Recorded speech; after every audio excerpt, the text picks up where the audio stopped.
ay ba?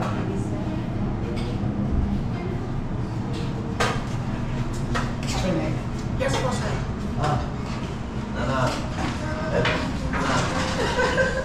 Sorry. Sama na ito pag-ulit natin.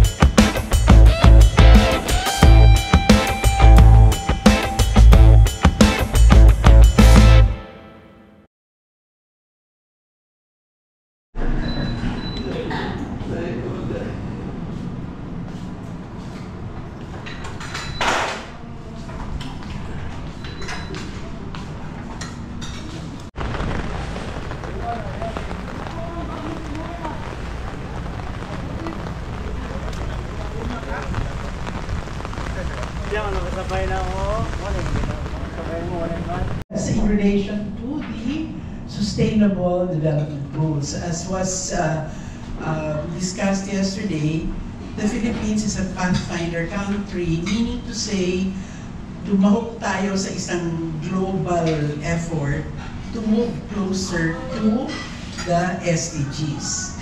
Ngayon, bago tayo sabihin natin umusad, bago tayo umasenso, bago natin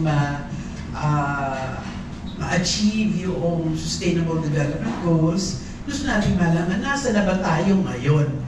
No? Ay yung area ng decent work.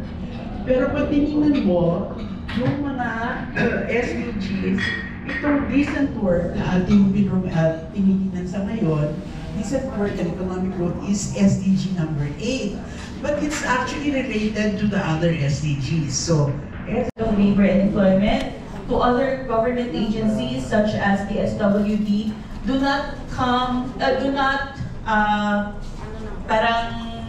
however, why is that? No? Because sa decision making, there are times that the national government agencies may be dapat matutunan din nila kasi yung traditional na mga driving system, iba yung mga inaraan, yung mga luma, yung manual.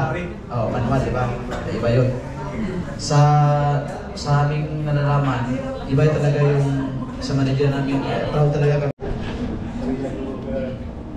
So, good morning.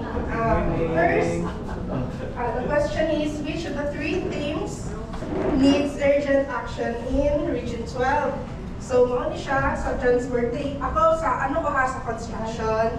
Then ito sa transportation is benefits for the drivers, but they cannot provide it since co-ops don't own the vehicles and they will provide benefits as whatsoever. So, explaining, sir, sa transport. sige, pasensya na kayo, Tagalog ko ng Bisaya. Land transportation, LTFRB, at saka dito sa local public transport route lang. Yung mga tricycle doon, hinaharang kami. Nasa nyo po ulit kanina yung session 2 workshop sheet. So, ang request lang po namin, since nabigay na po natin actually yung Tapos, so far to the knowledge ng group, walang identified ayan, and most of the contractors here din are big companies, so parang hindi masyadong pero meron po tayong carpenters associations na skilled workers. Hindi lang naman yan carpenters, marami pa yan, pero hindi lang. Section 2. So for the first question, which agencies, workers group, employers, and CSOs are active in Region 12 on job creation or social protection? So we have identified the following of the Department of Public Works. Bago lang akong nakarating dito sa Jensen, but you know, I would like to congratulate you kasi ang laki daw ng progress ng asenso ng region. So, kinukumpara ko kasi although I'm staying in Manila, but originally I'm from Region 3 and ngayon nakabigay yung ating mga tinatawag nating vulnerable groups. And then the last one is governance.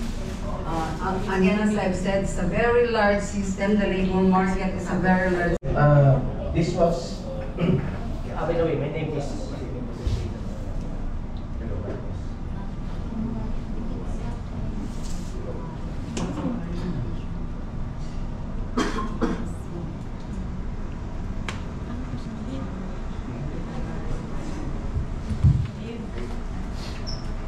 In behalf of Sir Nol Valida, which is meron siyang MANCOM, kaya ako yung pinadala, I'm the consulta point person ng PhilHealth Leo Jensen. Yung konsulta po kasi mas mainit. Okay. Ay, sorry. Balik tayo dun sa ano.